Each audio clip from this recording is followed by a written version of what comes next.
जीतने वाले कोई अलग काम नहीं करते हैं, बल्कि हर काम को वे अलग ढंग से करते हैं। ऐसा क्या करते हैं कामयाब लोग? कुछ लोग मेहनत तो बहुत करते हैं लेकिन कामयाब नहीं होते, जबकि कुछ लोग कम मेहनत करके भी जल्दी कामयाब हो जाते हैं। ऐसा आपने भी अपने आसपास ज़रूर देखा होगा, लेकिन ऐसा होता क्यों है? वो लोग ऐसा क्या करते हैं? उनमें ऐसा क्या खास बात होती है? इन सभी सवालों के जवाब मिलेगा लेखक शिव खेड़ा की बुक में। जीतने के लिए यानी सफल पाने के लिए बहुत से तरीके बताए हैं। सिर्फ बताए ही नहीं हैं, बल्कि एक्शन प्लान भी दिया गया है, जिसे फॉलो करके आप अपनी ज़िंदगी में बहुत बड़ा बदलाव ला सकते हैं।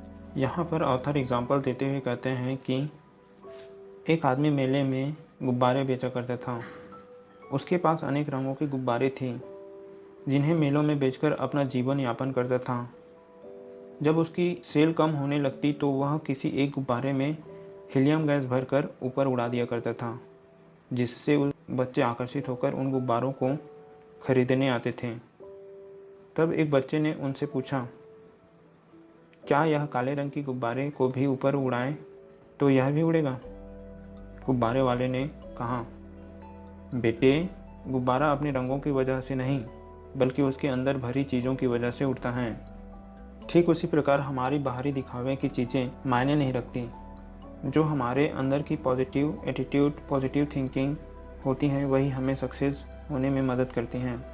हार्वर्ड यूनिवर्सिटी के एक रिसर्च के मुताबिक 85% मौक़ों पर किसी इंसान को सक्सेस उसकी नज़रियों की वजह से मिलती हैं, जबकि 15% लोगों को उसकी शिक्षा और नॉलेज की वजह से मिली है। हफीज़ अफ्रीका का एक किसान था।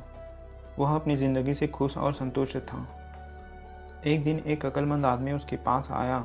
उसने हफीज़ को हीरों की महत्व और उनसे जुड़ी ताकत के बारे में बताया। उसने हफीज़ से कहा, अगर तुम्हारे पास अंगूठे जितना बड़ा हीरा हो तो तुम पूरा शहर ही खरीद सकते हो, और अगर तुम्हारे पास मुट्ठी जितना बड़ा हीरा हो तो तुम अपने लिए शायद पूरा देश ही खरीद लो। वह अक्लमंद आदमी इतना कहकर चला गया। उस रात हफीज़ सो नहीं सका।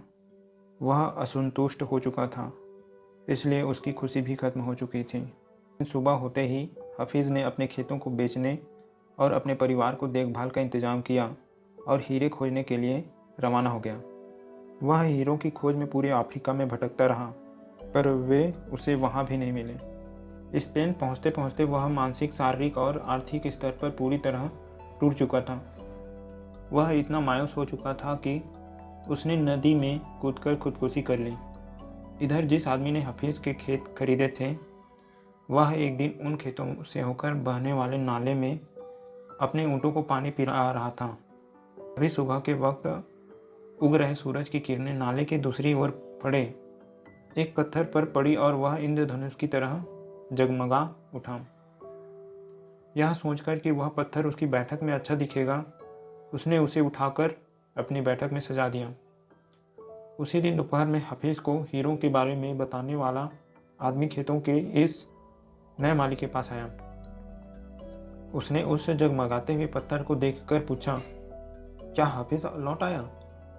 नए मालिक ने जवाब दिया, नहीं, लेकिन आपने यह सवाल क्यों पूछा? अक्लमंद आदमी ने जवाब दिया, क्योंकि यह हीरा है, मैं उन्हें देखते ही पहचान जाता हूँ। नए मालिक ने कहा, नहीं, यह तो महज एक पत्थर है, मैंने इसे नाले के पास से उठाया है। आइए मैं आपको दिखाता हूँ, वहाँ पर ऐसे बहुत सारे पत्थर पड़े हुए हैं। उन्होंने वहाँ से नमूने के तौर पर बहुत सारे पत्थर उठाया और उन्हें जांचने परखने के लिए भेज दिया। वे पत्थर हीरे की ही साबित हुए। उन्होंने पाया कि उस खेत में दूर दूर तक ही हीरे दबे हुए थे। इस कहानी से हमें सीख मिलती है कि जब हमारा नज़रिया सही होता है तो हमें महसूस होता है कि हम हीरों से भरी हुई ज़मीन पर चल रहे हैं। मौके हमेशा हमारे पांव तले दबे हुए होते हैं। हमें उनकी तलाश में कहीं जाने की ज़रूरत नहीं है, हमें केवल उनको पहचान लेना है। दूसरे के खेत की घास हमेशा हरी लगती है। हम दूसरों के पास मौजूद चीज़ों को देखकर ललचाते रहते हैं, इसी तरह दूसरे हमारे पास मौजूद चीज़ों को देखकर ललचाते हैं। हमसे अपनी जगह की अदला बदली करने का मौका हासिल करके उन्हें खुशी होगी। जिन्हें मौके की पहचान नहीं होती, उन्हें मौके का खटकना और शोर लगता है। मौका जब आता है तो लोग उसकी अहमियत नहीं समझते। जब मौका जाने लगता है तो उसके पीछे भागते हैं। कोई मौका दोबारा नहीं खटखटाता, दूसरा मौका पहले वाले मौके से बेहतर या बदतर हो सकता है, पर वह ठीक पहले वाले मौके जैसा नहीं हो सकता। इसलिए सही वक्त पर सही फैसला लेना बेहद ज़रूरी होता है। गलत वक्त पर लिया गया सही फैसला भी गलत फैसला बन जाता है। हम सभी बाइबल में बताई गई डेविल और गोलियत की कहानी जानते हैं। गोलियत एक राक्षस था। उसने हर आदमी के दिल में अपनी दहशत बैठा रखी थी। एक दिन 17 साल का एक भेड़ चराने वाला लड़का अपने भाइयों से मिलने के लिए आया। उसने पूछा, तुम लोग इस राक्षस से क्यों नहीं लड़ते हो? उन्होंने जवाब दिया, क्या तुमने देखा नहीं कि वह कितना बड़ा है, कि उसे मारा नहीं जा सकता? इस पर डेविड ने कहा, बात यह नहीं है कि बड़ा होने की वजह से उसे मारा नहीं जा सकता, बल्कि हकीकत यह है कि वह इतना बड़ा है कि उस पर लगाया गया निशाना चूक ही नहीं सकता। उसके बाद जो हुआ वह हम सबको मालूम है। डेविड ने उस राक्षस को गोलियत से मार डाला। राक्षस वही था, लेकिन उसके बारे में डेविड का नज़रिया अलग था।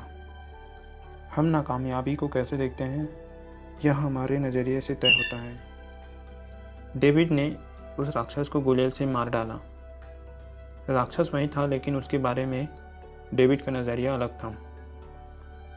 हम नाकामयाबी को कैसे देखते हैं, यह हमारे नज़रिए से तय होता है। आशावादी सोच वाले आदमी के लिए नज़रिया कामयाबी की सीढ़ी बन जाता है। दूसरी ओर निराशावादी सोच के आदमी के लिए यह रास्ते का रोड़ा बन जाता है। कई बड़े लेखक कहते हैं कि हर समस्या अपने साथ अपने बराबर का या अपने से भी बड़ा अवसर साथ लाती है। The importance of attitude to organisation. संस्थाओं के लिए नज़रिए का महत्व। क्या आपको कभी इस बात पर हैरानी हुई है कि कुछ लोग, संस्थाएं या देश दूसरों के मुकाबले अधिक कामयाब क्यों होते हैं? इसमें कोई राज नहीं छिपा है।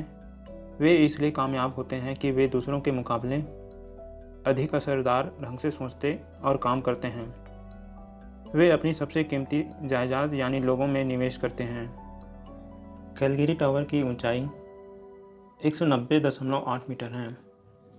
उसका कुल वजन 10,884 टन है। इसमें 6,349 टन वजन जमीन के अंदर है। इससे जाहिर होता है कि भव्य दिखने वाली कई इमारतों की नींव काफ़ी मजबूत होती है। जिस तरह किसी भव्य इमारत के टिके रहने के लिए उसकी नींव मजबूत होनी चाहिए, उसी तरह कामयाबी के टिके रहने के लिए बुनियादी की ज़रूरत होती है, और कामयाबी की बुनियादी होती है नज़रिया।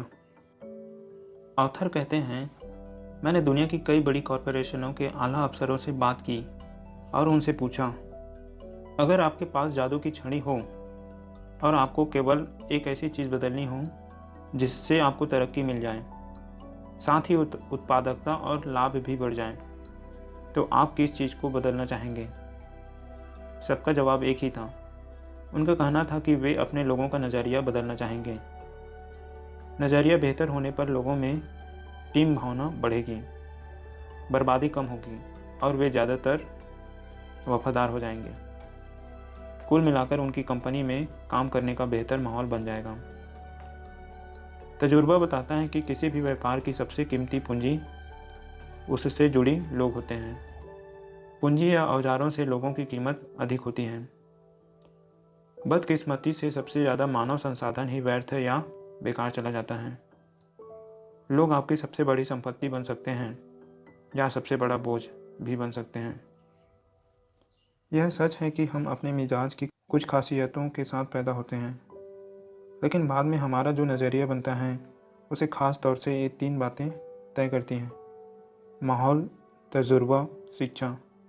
माहौल, घर हो, संस्था हो या देश हो, हर जगह की अपनी एक तहजीब होती है। उदाहरण के तौर पर आप एक स्टोर में जाते हैं तो वहाँ के मैनेजर से लेकर सेल्स वर्कर तक को विनम्र, मददगार, दोस्ताना और खुशमिजाज से भरा पाते हैं। फिर आप दूसरी दुकान में जाते हैं तो वहाँ काम करने वालों को रूखा और बदतमीज़ पाते हैं। आप एक घर में जाते हैं तो वहाँ माँ बाप और बच्चों को तमीज़ वाला, मिलनसार और दूसरों का ख्याल रखने वाला पाते हैं, जबकि दूसरे घर में जाने पर हर आदमी को कुत्ते बिल्लियों की तरह आपस में लड़ता पाते हैं। जिन देशों की सरकारों और राजनीतिक माहौल में ईमानदारी होती है, वहाँ के लोग भी आमतौर पर ईमानदार, कानून का पालन करने वाला और मददगार होते हैं। इसका उल्टा भी उतना ही सही है। जिस तरह बेईमान और भ्रष्ट माहौल में एक ईमानदार आदमी का जीना मुश्किल हो जाता है, उसी तरह ईमानदारी से भरे माहौल में बेईमान व्यक्ति को मुश्किल हो जाता है। अच्छे माहौल में मामूली कर्मचारी की भी काम करने की शक्ति बढ़ जाती है, जबकि बुरे माहौल में अच्छा काम करने वाले की काम करने की शक्ति घट जाती है। दूसरा है एक्सपीरियंस, तजुर्बा। अलग अलग लोगों से मिले तजुर्बे के मुताबिक हमारा व्यवहार भी बदल जाता है। अगर किसी इंसान के साथ हमें अच्छा अनुभव मिलता है तो उसके बारे में हमारा नज़रिया अच्छा होता है, पर बुरा अनुभव मिलने पर हम सावधान हो जाते हैं। अनुभव और घटनाएं हमारी ज़िंदगी के संदर्भ में बिंदु बन जाते हैं। हम उनसे नतीजे निकालते हैं जो भविष्य के लिए मार्गदर्शन की भूमिका निभाते हैं। तीसरा है एजुकेशन। शिक्षा औपचारिक और अनौपचारिक दोनों तरह की होती हैं। आजकल हम लोग सूचनाओं के सागर में गोते लगा रहे हैं, लेकिन ज्ञान और समझदारी का अकाल पड़ा हुआ है। ज्ञान को योजनाबद्ध ढंग से समझदारी में बदला जा सकता है और समझदारी हमें कामयाबी दिलाती है। शिक्षक की भूमिका काफ़ी महत्वपूर्ण होती है। उसका प्रभाव अनंत काल तक रहता है। इसके असर की लहरें अनगिनत हैं। शिक्षा ऐसी होनी चाहिए जो हमें केवल रोजी रोटी कमाना नहीं बल्कि जीने का तरीका भी सिखाए। ज़िंदगी की राह रुकावटों से भरी पड़ी हैं, और अगर हमारा नज़रिया नकारात्मक हो तो अपने लिए सबसे बड़ी रुकावट हम खुद बन जाते हैं। अपने नकारात्मक नज़रिए से वाकिफ़ होने के बावजूद हम उसे बदलते क्यों नहीं? इंसान का स्वभाव आमतौर पर बदलाव विरोधी होता है। हमें बदलाव तकलीफदेह ही लगता है। बदलाव का नतीजा अच्छा हो या बुरा, पर अक्सर इससे तनाव बढ़ता है। कई बार हम अपनी बुराइयों के साथ जीने में इतना आराम महसूस करते हैं कि बेहतरीन के लिए होने वाली बदलावों को भी कबूल नहीं करना चाहते।